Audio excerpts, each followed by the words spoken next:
স্বাদের গ্যান্ডারি। কত বছর পরে গ্যান্ডারি খাইতেছি জানো। গ্যান্ডারিরা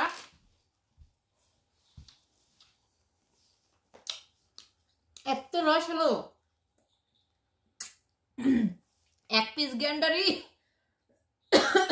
মানে 20 টাকা কম 1000 টাকা নিছে বাংলা টাকার।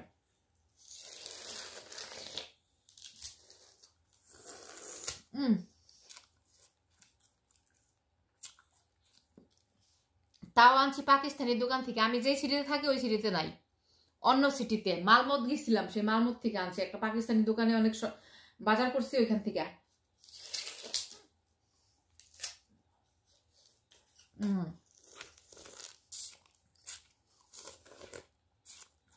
কি যে রসালো, কি যে মিষ্টি, চিন্তাও করতে পারবা না। তো আমার বিদেশি ফ্রেন্ডরা দেখা হাসতে হাসতে মরে যায়। এটা নাকি খায়, তারা বিশ্বাসই করে না।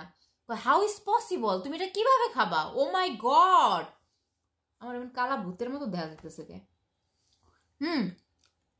পরে আমি ওদেরকে বললাম, দেখো তোমরা যে চিনি খাও, সেই চিনি দিয়া এই মানে গ্যান্ডারির থেকে চিনি হয়, গ্যান্ডারির রস দিয়ে।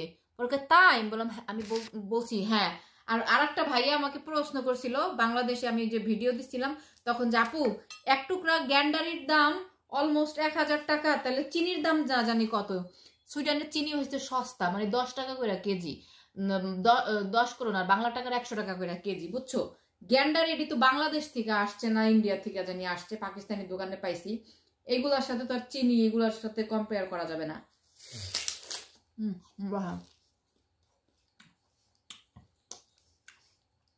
কি মজা, অনেক মজা।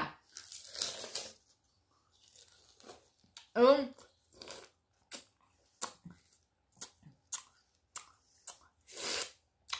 আমার মতো দাঁত যার শক্ত তারাই এই গ্যান্ডারি খাইতে পারবা, দাঁত কিন্তু ভাঙ্গা যাবো। আমার দাঁত হয়েছে পুরা বাঘের দাঁতের মতো, বাঘ অনেক শক্ত আমার দাঁত, বুঝছো?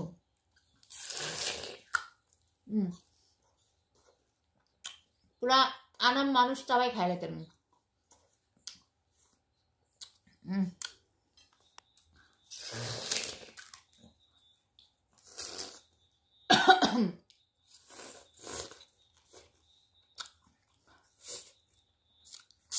এই তো গ্যান্ডারি কার কার পছন্দ, আর কে কত বছর ধরে গ্যান্ডারি খাও না জানাইও।